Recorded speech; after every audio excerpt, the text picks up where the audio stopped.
Still taking the bus? My cousin mocked. Dad froze, his eyes locked on my wrist. That's a $2 million limited edition. I just smiled and said, "Oh, this old thing?" You know, there are moments in life when one small, seemingly insignificant thing can completely shatter everyone's assumptions about you. For me, it was an antique watch, a quiet, understated piece that, in one single flick of my wrist, exposed a truth that silenced a room full of my status-obsessed relatives, turning their pity into utter, jaw-dropping shock. My name's Audrey, and I'm 28. Despite running a multi-million-dollar tech company, I still hop on the bus to work most days. My parents? They never quite got my choice to live simply, especially when I'd show up to our annual family dinner in jeans while my cousins were dripping in designer labels. That night, when my cousin Blake, with his usual sneer, asked if I was still taking public transportation, I had no idea my antique watch was about to catch my dad's eye. The look on his face? It changed everything. See, growing up as Thomas and Eleanor Hayes' daughter meant elite private schools, summers in the Hamptons, and every material advantage you could imagine. My dad built his real estate empire from scratch, a small inheritance, a ton of grit, and pure business savvy. My mom came from old money, her family name practically etched into Manhattan's skyline. They gave me every opportunity, but they also drilled into me the importance of making my own way. Unlike my cousins, who were perfectly content to coast on family money and connections, I was determined to build something meaningful on my terms. After Harvard Business School, I completely blindsided everyone. I turned down a six-figure offer at my dad's company. Instead, I took an entry-level job at a struggling tech startup. My dad was confused, but surprisingly supportive. My mom? She was devastated, convinced I was throwing my potential away. And my cousins, especially Blake, thought I'd completely lost my mind. "You could be driving a Porsche by next year if you worked for Uncle Thomas," Blake had scoffed. "Instead, you'll be making coffee for some nerds who'll probably go bankrupt in 6 months." I just smiled, telling him there were more important things than a Porsche. He looked at me like I'd just spoken an alien language. But the startup? It was everything I'd hoped for. Fast-paced, innovative, brimming with brilliant minds creating something revolutionary. I absolutely thrived. Within 18 months, I'd climbed the ranks to product manager. That's where I met Gerald Clean, a 65-year-old veteran entrepreneur who served as our company advisor. Gerald became the mentor I desperately needed. My dad taught me business theory, but Gerald showed me its practical application in the chaotic, exhilarating world of tech. He was brilliant, kind, and completely unimpressed by status symbols. Despite his enormous wealth, he drove a beat-up, 10-year-old Toyota, wore the same 3 sweaters in rotation, and lived in a modest home. Yet, he'd founded 3 unicorn startups and commanded respect across Silicon Valley. "True wealth is invisible, Audrey," he told me once. "The moment you need to show people how successful you are, you've already failed at understanding what success means." I absorbed his philosophy like a sponge. 2 years later, our startup was acquired by a tech giant. I used my buyout money to found my own company, Klein Dynamics, naming it in Gerald's honor. He was genuinely touched and became my first investor and board member. The first 2 years were brutal. 18-hour days, living in a tiny studio, pouring every single cent back into the company. I was developing a platform to help small businesses compete with corporate giants through data analysis and targeted marketing. The potential was enormous, but those early days were filled with setbacks, failed pitches, and dwindling resources. Through it all, Gerald stood by me. When other investors got nervous, he remained calm. When I doubted myself, he reminded me of my vision. And when I was ready to give up, he'd show up at my apartment with takeout and stories about his own early failures. On my 27th birthday, after a particularly difficult quarter that nonetheless showed promising metrics, Gerald presented me with a small box. "This has been with me through 3 companies, 2 market crashes, and 1 very public failure," he said. "Now it should be with you." Inside was his watch.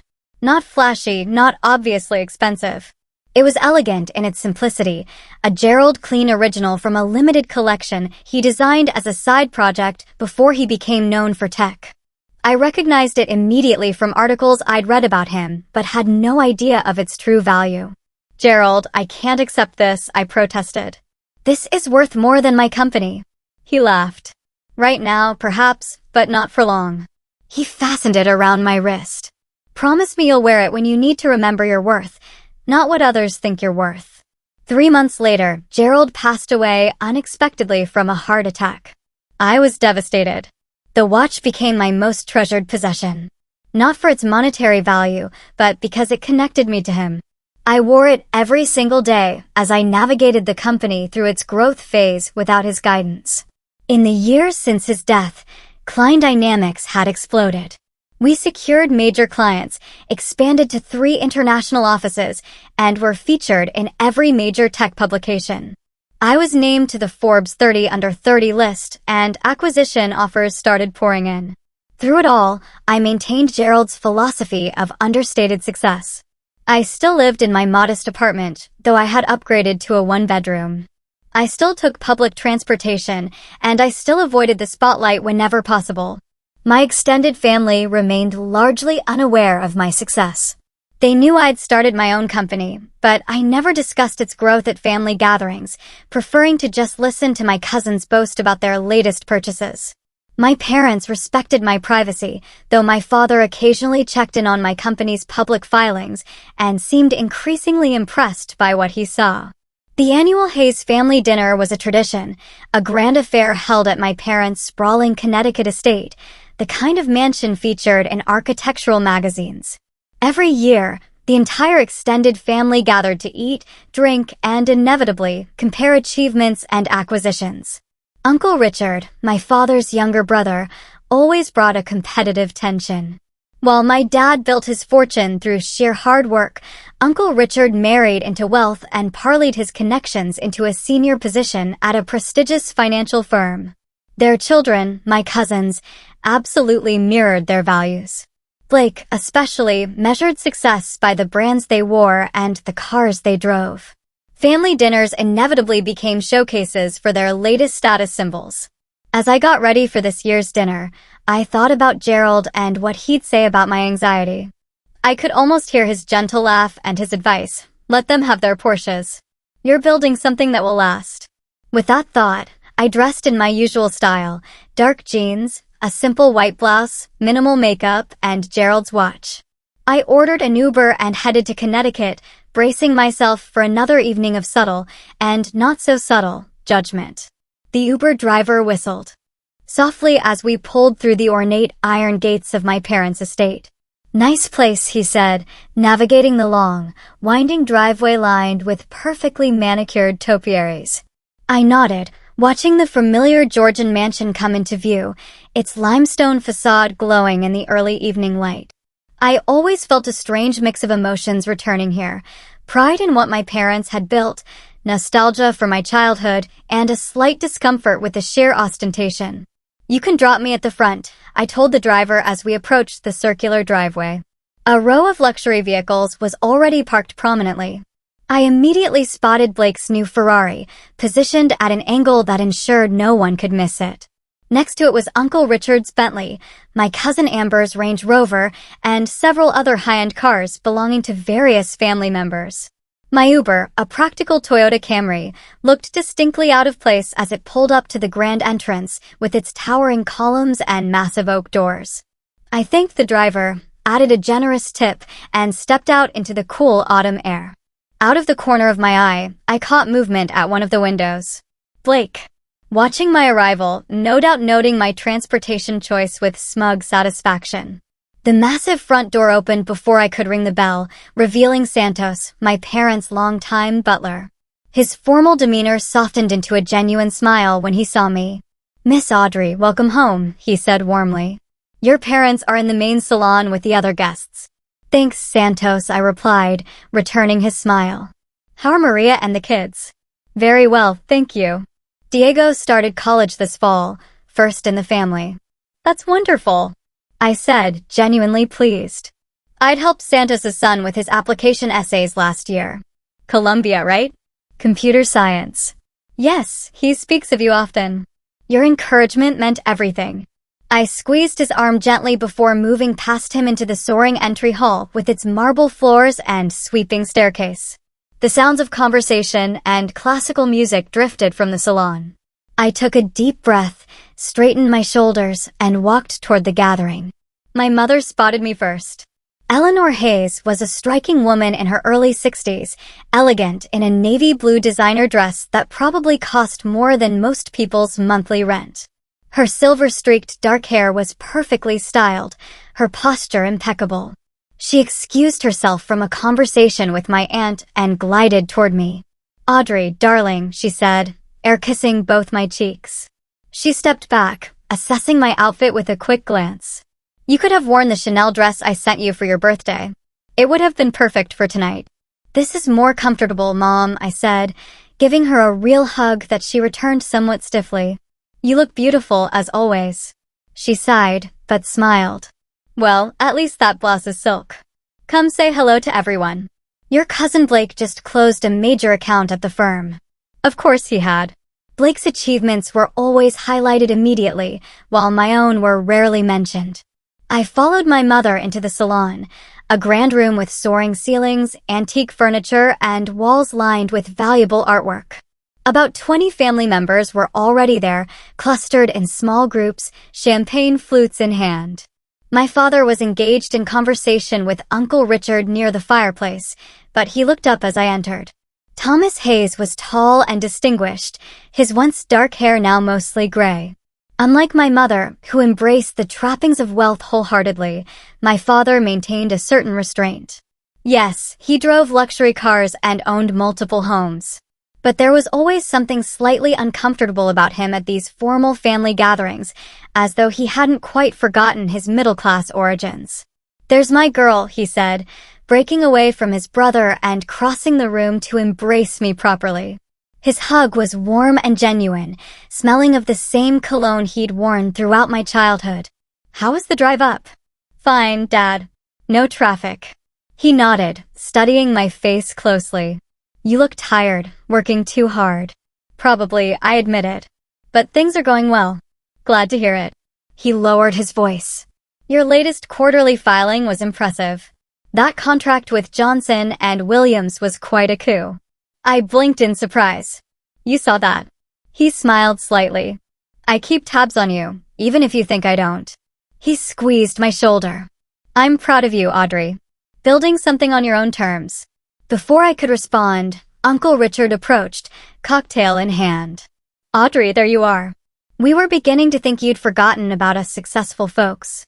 His laugh was just a little too loud, his smile not quite reaching his eyes. "Hello, Uncle Richard," I said, accepting his brief hug. "How are things at Westfield Financial?" "Booming. Absolutely booming. We just acquired a boutique firm in Boston. Added $2 billion to our portfolio management." He took a large sip of his drink. "But enough about me. How's your little startup doing?" "Still afloat." My father frowned slightly at his brother's condescending tone, but I just smiled. "We're managing." "Thanks for asking." "Good. Good. Persistence is important." He patted my arm in a patronizing manner. "Blake is around here somewhere. He was made junior partner last month, youngest in the firm's history." "That's wonderful," I said with all the enthusiasm I could muster. "I'll be sure to congratulate him." As if summoned by his name, Blake appeared at his father's side. My cousin was 32, conventionally handsome in the way of men who spend too much time at exclusive gyms and high-end barbershops. His suit was clearly bespoke, his watch ostentatiously diamond-encrusted. "Cousin Audrey," he said, air-kissing near my cheek. "Love the simple look. Very authentic." "Blake," I responded with a nod. "Congratulations on making junior partner." He straightened his already straight tie. "Thanks. The Ferrari outside is my celebration present to myself. 0 to 60 in under 3 seconds. Impressive, I said, though I couldn't have cared less. Gerald's watch felt suddenly heavy on my wrist, a reminder of what truly mattered. My cousin Amber approached next, her high heels clicking against the marble floor. "Audrey, oh my God, it's been forever." She embraced me with the excessive enthusiasm of someone who had already had several glasses of champagne. I love what you've done with your hair. So natural. Amber was Blake's younger sister, 26, and already on her second husband. She worked nominally in public relations, though her job seemed to primarily involve attending charity galas and posting about them on social media. Thanks, Amber. You look well. Just back from Capri, she said, flipping her expensively highlighted hair. Alessandro has a villa there. You should see it. 6 bedrooms, infinity pool, private beach access. She leaned closer. We're thinking of buying our own place nearby. Nothing too extravagant, just a little €3 million hideaway. I nodded politely as she continued to detail the amenities of Italian luxury real estate. Over her shoulder, I could see my other cousins engaged in similar conversations. Justin was showing off his new Rolex to his sister Madison, who was scrolling through photos of her recent Maldives vacation on her phone. And Pamela was describing her newly renovated Hamptons house to my mother, emphasizing the difficulty of finding reliable contractors who understood the importance of imported Italian marble. The entire room hummed with these exchanges of acquisition and achievement, a familiar symphony of competitive wealth. I stood in the midst of it, Gerald's watch on my wrist, thinking about the conference call I had scheduled the next morning with a non-profit organization that wanted to use our platform to connect homeless individuals with employment opportunities. The contrast between these worlds made me feel like I was straddling parallel universes.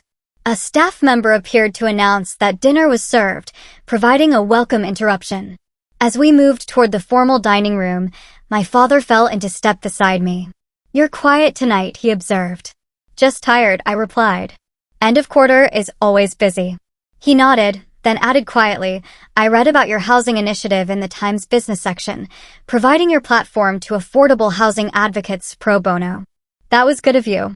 I looked at him in surprise. He rarely mentioned specific aspects of my business. It seemed like the right thing to do, I said simply.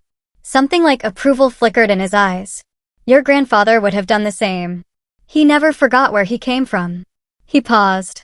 Neither have I, despite what Richard might think. Before I could respond, we entered the dining room where a table set for 24 gleamed with crystal, silver, and fine china.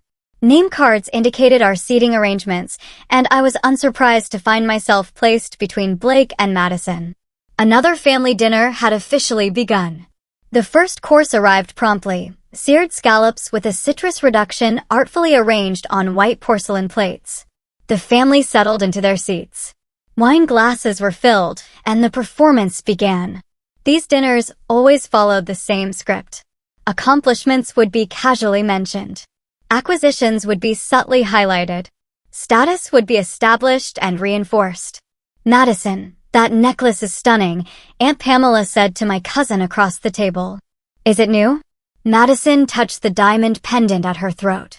Oh, this? Yes. Thomas surprised me after he closed the Peterson merger. 12-carat cushion cut. We had it custom designed by that jeweler in the city, the one who does all the work for celebrities. How thoughtful, my mother commented. Speaking of mergers, Richard, I heard Westfield is looking at that firm in Chicago. Uncle Richard dabbed his mouth with his napkin before answering. Yes, negotiations are in the final stages. Blake has been instrumental in the due diligence process. All eyes turned to Blake, who adopted a modest expression that looked rehearsed. Just doing my job, but the acquisition will add about 30% to our annual revenue. We're looking at expanding our Pacific Rim presence next. Blake has always had a good head for business, Uncle Richard continued. He gets that from me, of course. My father raised an eyebrow but said nothing, taking a sip of his wine instead. I knew he was thinking about how Uncle Richard had nearly bankrupted his first investment firm before marrying into the Westfield family and being installed in a senior position at his father-in-law's company. And Justin, dear, how is the new position at Goldman? My mother asked, turning the spotlight to another cousin. Justin straightened his tie importantly. Challenging, but rewarding. We just closed a $4 billion deal with a Saudi investment group. I'll be flying to Riyadh next month on the company jet. The conversation continued in this vein as the second course arrived, roasted beet salad with goat cheese and candied walnuts. I ate quietly, responding to direct questions, but otherwise remaining on the periphery of the discussion. Blake, however, seemed determined to draw me in. "So, Audrey," he said, swirling his expensive Bordeaux. "How is the entrepreneurial life treating you?" "Still working out of that co-working space downtown. We actually moved to our own offices last year," I replied. "In the Flatiron District." "Oh, must be expensive. Those rents are outrageous." I nodded noncommittally. "It works for us." "And how many employees do you have now?" he pressed. "Still just you and those 2 programmers?" "We've grown a bit." Blake exchanged a knowing look with his father. "Well, startups are always a gamble. 90% fail within the first year, you know. The fact that you've lasted this long is actually quite impressive." "Thank you for the vote of confidence," I said dryly. Aunt Pamela leaned forward, her expression one of practiced concern. "Darling, you know if you ever need help, the family is here for you. There's no shame in admitting when it's time to try something else. I'm sure your father could find a suitable position for you at Hayes Development." I felt a hot wave of irritation, but kept my expression neutral. "That's very kind, Aunt Pamela. But we're doing fine." "Of course, dear," she said, patting my hand in a way that suggested she did not believe me. "I just worry a young woman should be thinking about stability, building a future. Look at Madison. She and Thomas just purchased that lovely brownstone in Brooklyn Heights." Madison beamed. "The renovation is costing a fortune, but it will be worth it. We're putting in a wine cellar and a home theater. You should come see it when it's finished, Audrey. Maybe it will inspire you." I smiled tightly. "That sounds nice." "You know," Uncle Roger chimed in from further down the table, "entrepreneurship is all well and good, but there's something to be said for the security of an established firm. My college roommate tried the startup route. Bright fellow, had what seemed like a good idea. Sank every penny he had into it. Now he manages a branch of Bank of America in New Jersey." Several family members nodded sagely at this cautionary tale. "I remember when you first announced you were starting your own company," Blake said, cutting into his perfectly cooked salmon as the main course was served. "What was it again?" "Some kind of data analysis for small businesses." "That's right," I confirmed, taking a bite of my own meal. "Seems like a limited market," he observed. "Small businesses don't usually have much budget for that sort of thing." "Now, if you were targeting enterprise clients," he trailed off, shaking his head slightly. "We have a mixed client base," I said simply. Blake was not deterred. "I just wonder about the viability long term, especially in this economy. Venture capital has dried up considerably since the interest rates went up." I thought about the $20 million in funding we had secured last quarter and the offers from 3 major VC firms that I was currently considering. "We manage." My father cleared his throat. "Audrey's company is doing quite well, actually. I've been impressed with their growth metrics." Blake looked surprised, then quickly recovered. "Well, good for her. It's important to follow your passion, even if it means certain lifestyle adjustments." Madison picked up on his tone immediately. "Yes, I admire your commitment to simplicity, Audrey. It must be so grounding to live like regular people." I caught my father watching me, something unreadable in his expression. My mother looked uncomfortable, clearly torn between defending her daughter and avoiding any hint of family discord at her meticulously planned dinner. "There is dignity in living within one's means," I replied evenly. "Something Gerald always emphasized." "Gerald?" Uncle Richard asked. "Gerald Clean," I explained. "He was my mentor. He passed away last year." "Oh, the tech guy," Blake said dismissively. "I read about him. Made a fortune in software or something, right? Lived like a pauper despite being worth billions. Kind of eccentric." A surge of anger washed over me, hearing Gerald described this way, but I kept my composure. He believed that wealth should be measured by impact, not possessions. Blake snorted. "Easy to say when you have billions in the bank." "I bet he still flew private and had houses all over the world." "Actually, he flew commercial and owned one modest home in Palo Alto," I corrected. "He put most of his money into his foundation for educational access." "Well, to each their own," Blake said with a shrug. "But there's nothing wrong with enjoying the fruits of your labor. Life is short. What's the point of success if you can't show it off a little?" As conversation shifted to Madison's upcoming trip to Paris, I felt the weight of Gerald's watch on my wrist. I thought about his quiet confidence, his genuine interest in people regardless of their status.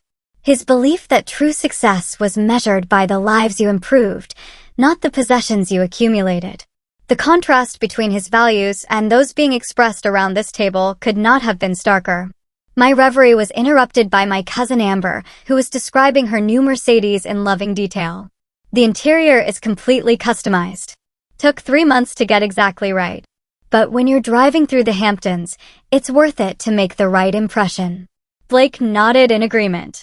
Image is everything in our world. The right car, the right address, the right connections. It all signals your place in the hierarchy. He turned to me with a smile that did not reach his eyes. Speaking of which, Audrey, I noticed you arrived by Uber today. Still taking the bus around the city too. The table fell momentarily silent, all eyes turning toward me. The question hung in the air, its condescension unmistakable. I saw my mother's embarrassed expression, my aunt's poorly concealed pity, my uncle's smug satisfaction at his son's pointed query. But it was my father's reaction that surprised me. His attention had shifted from Blake's face to my wrist, where Gerald's watch was partially visible beneath the cuff of my blouse. His eyes widened slightly, his fork pausing halfway to his mouth. He was staring at the watch with an expression of stunned recognition. Blake, misinterpreting my father's reaction as embarrassment on my behalf, pressed his advantage. I mean, there's frugality and then there's unnecessary suffering. Public transportation in New York can be so unpredictable, not to mention the types of people you encounter. I opened my mouth to respond, but at that moment, my father found his voice. Is that what I think it is? He asked, his voice cutting through Blake's commentary. He was still staring at my wrist with an intensity that drew everyone's attention. I glanced down at Gerald's watch, suddenly self-conscious. What do you mean? Your watch, he said, setting down his fork deliberately. May I see it? The table had gone utterly silent. Blake looked completely confused by this unexpected interruption of his moment of triumph. I hesitated, then extended my arm across the table. My father leaned forward, examining the timepiece with growing amazement. This is a Gerald Clean original, he said quietly. From his limited first collection. Uncle Richard frowned. The tech entrepreneur who died last year? He made watches. Before he entered the tech world, my father explained, still studying my watch. He was a horologist first. Created a small collection of handcrafted timepieces before founding his first company. Only 50 were ever made. He looked up at me, his expression a mix of shock and newfound respect. How did you come to possess this? All eyes were now on me. The dynamics of the table had completely shifted. Blake's earlier mockery hung awkwardly in the air. Gerald gave it to me, I said simply. Before he died, he was my mentor and an early investor in my company. My father sat back in his chair. Do you have any idea what this is worth? I nodded. I know it's valuable, but that's not why I wear it. That, my father said, addressing the entire table now, is a $2 million watch. Possibly more, given its provenance and the fact that Clean's death has made his collection even more sought after. A collective gasp went around the table. Blake's mouth literally fell open. Madison dropped her fork with a clatter. Aunt Pamela started coughing on her wine. Oh, this old thing, I said with a casual shrug, pulling my sleeve back slightly to better display the watch. I wear it every day. Gerald insisted that beautiful things should be used, not stored away. My father was shaking his head in amazement. The craftsmanship is extraordinary. Each one was entirely handmade by Clean himself. The movement is based on a revolutionary design of his own creation. Collectors have been searching for these for years.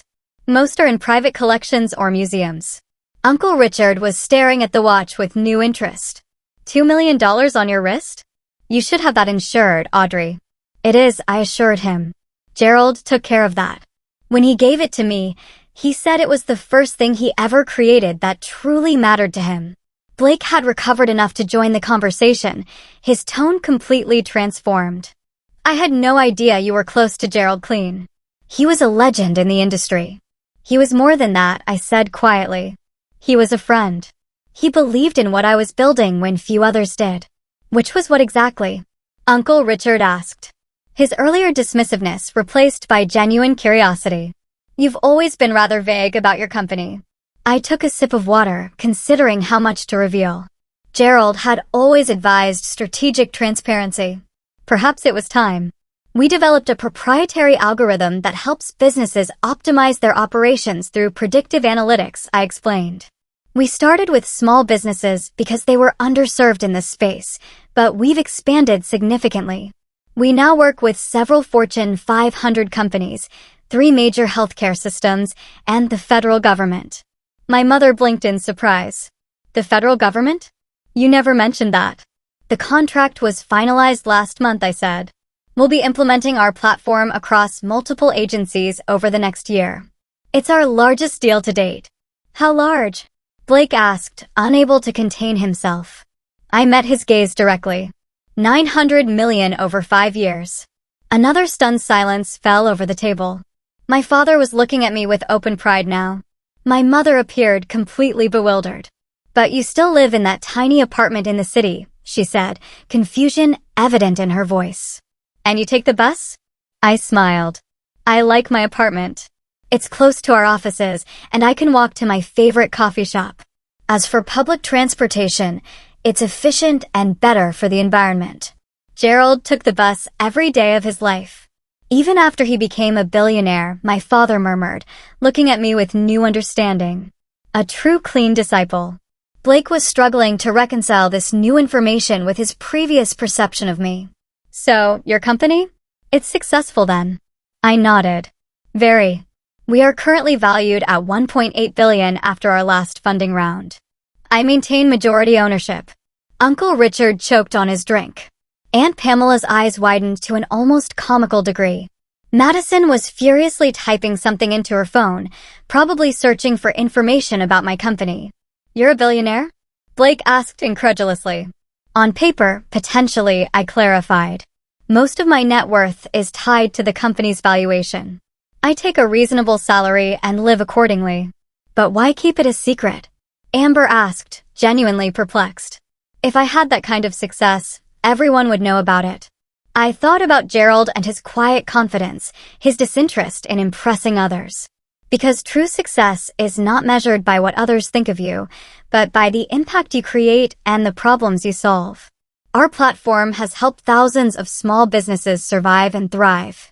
It has optimized healthcare delivery in underserved communities. That matters more than the valuation. My father was nodding slowly. Clean's philosophy, focus on the work, not the rewards. I always admired that about him. Blake seemed unable to process this revelation. His entire worldview, which placed me firmly at the bottom of the family hierarchy, had been upended in the span of minutes. But the clothes you wear, the way you live, are choices I finished for him, just as your choices reflect your values. Gerald taught me that we reveal our true selves not through what we say, but through what we prioritize. The dinner continued, but the dynamic had fundamentally changed. Family members who had barely acknowledged me earlier were now finding reasons to engage me in conversation. Questions about my company, about Gerald, about my plans for the future came from all directions. Through it all, I maintained the same calm demeanor, neither gloating over the shift, nor playing into their suddenly heightened interest. As the dessert course was being served, Blake leaned toward me, his voice low enough that others could not hear. I owe you an apology, Audrey. I've been condescending and rude. I assumed that because you didn't flaunt your success, you had none to flaunt. I studied him for a moment, seeing past the expensive suit and practice charm to the insecurity beneath. Apology accepted, but I'm curious. What exactly are you apologizing for?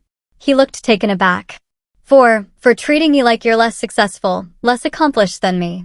For the comments about the bus, your lifestyle choices, all of it. And if my company was worth $10,000 instead of nearly $2 billion, would you still be apologizing? I asked mildly. Blake had the grace to look embarrassed. That's a fair question. It's the only question that matters, I pointed out.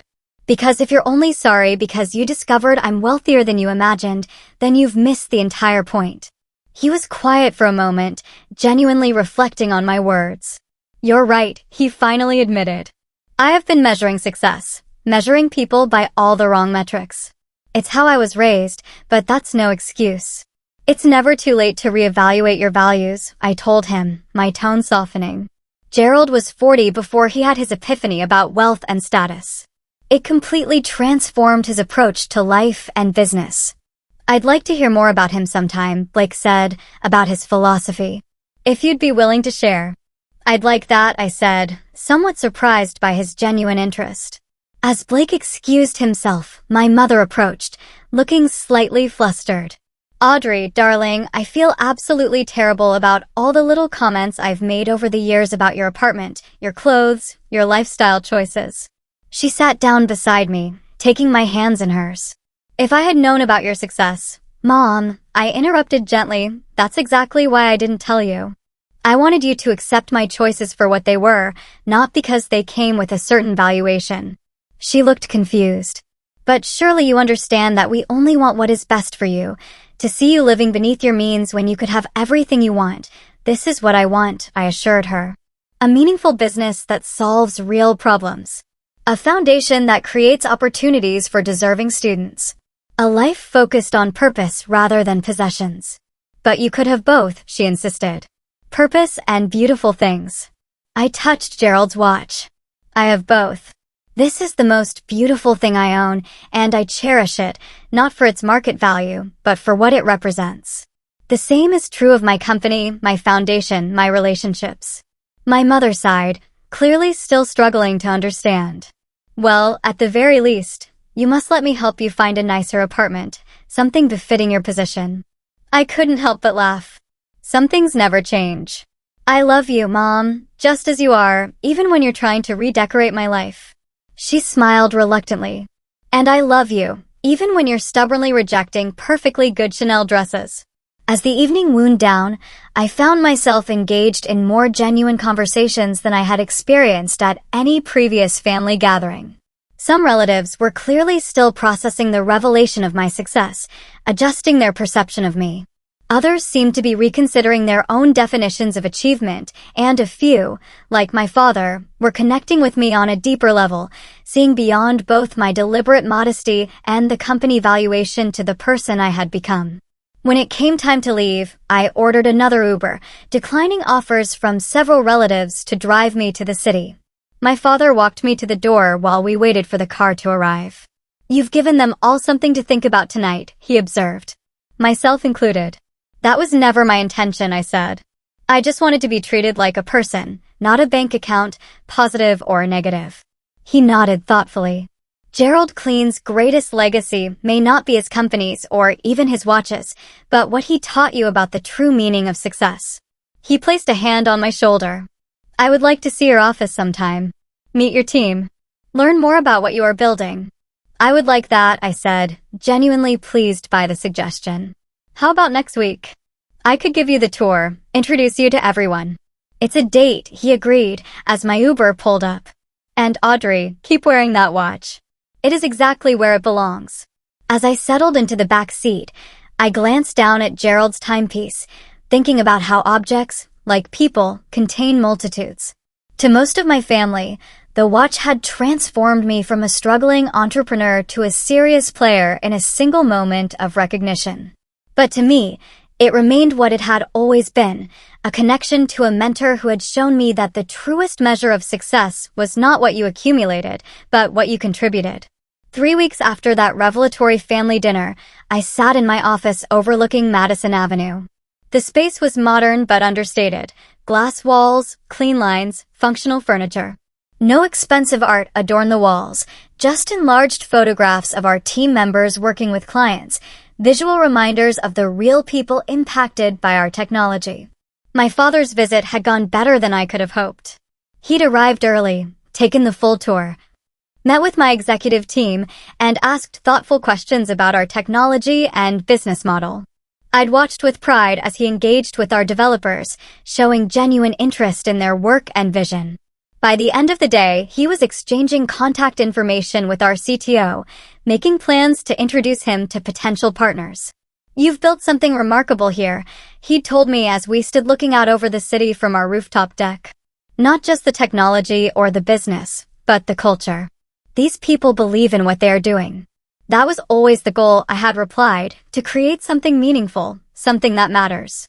Now, as I reviewed the final plans for our foundation's new headquarters, I reflected on how much had changed since that dinner. Not in my day-to-day life, which remained largely the same, but in my relationships with my family.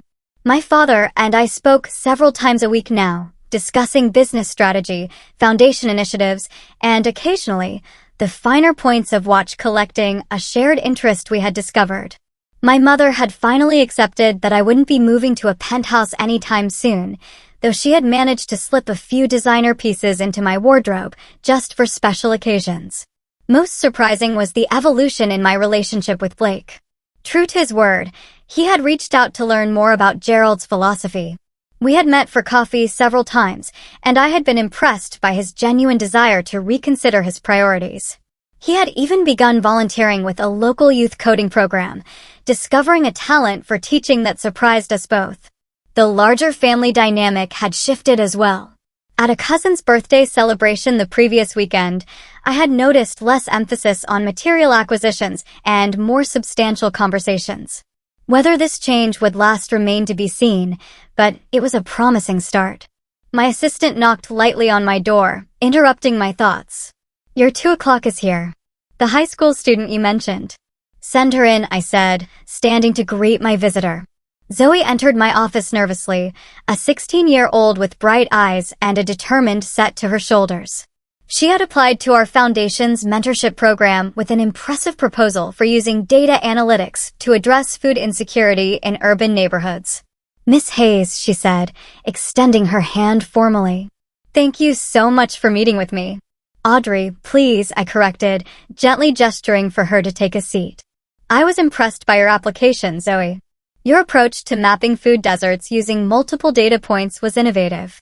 She brightened visibly at the praise. "My family relies on food assistance programs, so I know firsthand how challenging access can be. I want to create solutions, not just identify problems." As she outlined her ideas, I was struck by her passion and clarity of purpose. She reminded me of myself at that age, though she faced economic barriers I had never experienced. This was exactly the kind of student Gerald had wanted to support, someone with the vision and drive to create meaningful change. "How would you feel about being the first participant in our new direct mentorship program?" I asked when she finished her presentation. "You would work directly with our data science team 1 afternoon a week, developing your project with professional guidance. There's a stipend involved, of course." Her eyes widened. "Are you serious?" That would change everything for me." "Completely serious," I assured her. "Your idea has real potential. With the right support and resources, it could help thousands of families." As we discussed the details, I was conscious of Gerald's watch on my wrist, a tangible reminder of the responsibility that came with success. In helping Zoe develop her project, I was honoring his legacy in the most meaningful way possible, by creating opportunity for the next generation of problem solvers. After Zoe left, practically floating with excitement, I called my father to tell him about the new mentorship initiative. He listened with interest, then surprised me with his response. "I would like to contribute to the foundation," he said.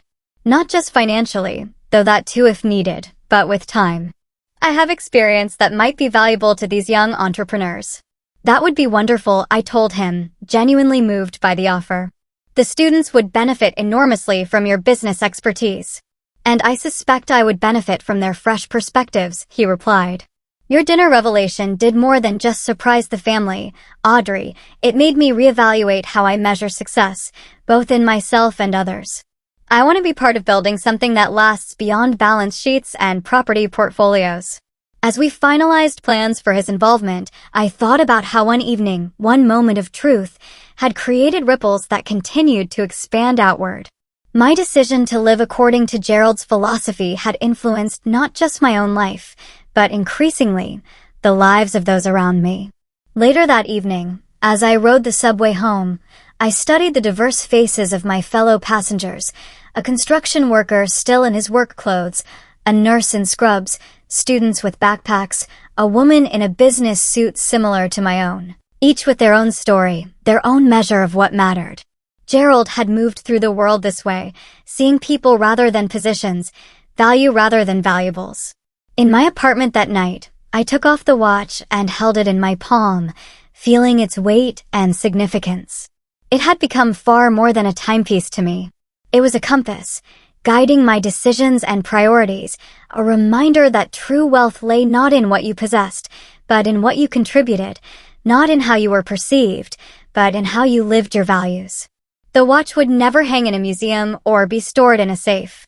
It would continue to accompany me through board meetings and foundation events, through family dinners and quiet evenings. It would mark the hours of my life, as it had marked Gerald's, a witness to the creation of something meaningful and lasting. As I prepared for bed, my phone chimed with a message from Blake. He had just finished his first solo teaching session at the coding program and was exhilarated by the experience. "I think I finally understand what Gerald meant about impact over image," he wrote. "Thank you for showing me a different way to measure success." I smiled as I replied, thinking about how authentic connections and genuine purpose were the true markers of a life well lived. The watch had caught my father's eye at that fateful dinner. But what truly mattered was the philosophy it represented, the understanding that our worth is not determined by our wealth, but by our actions and their impact on others. Have you ever had a moment when something you owned revealed more about you than you intended? Or a time when others' perceptions of you changed dramatically based on new information? I would love to hear your stories in the comments below.